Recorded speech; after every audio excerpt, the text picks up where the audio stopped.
You know how everyone likes to say that everyone in Colorado is high? Well, let's talk a little bit about altitude. What is altitude sickness, or acute mountain symptoms, aka AMS? It's because Colorado is well known for its very high altitude peaks, and even where we are right now on the Palmer Divide, we're still around 6,500 feet above sea level. AMS is a physiological response to the inability to adapt to the environment at altitude. Commonly occurs above 8,000 feet, but it can happen lower if you're particularly susceptible to it.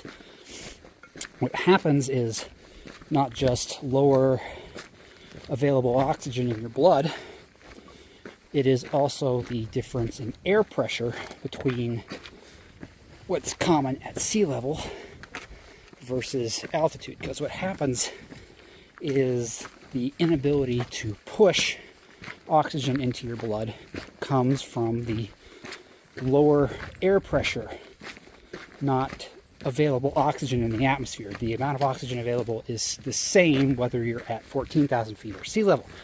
The difference is like what happens when a balloon rises into the air. As the air pressure gets thinner, it expands. So that means you're having to work harder to move the same amount of oxygen into your blood. Your heart rate goes up, your breathing rate goes up, and this also carries the effect of getting dehydrated faster too, but that's something else. So what happens is, if you're not acclimated to elevation, you will kind of feel like you're drunk or hungover, or both. You get dizzy, you get unexplained nausea, you can't sleep, headaches that are deep, persistent, and don't go away. And in severe cases, what can happen is because of the low pressure, you get fluid that pushes into your brain and into your lungs that can cause life-threatening injuries. So when you're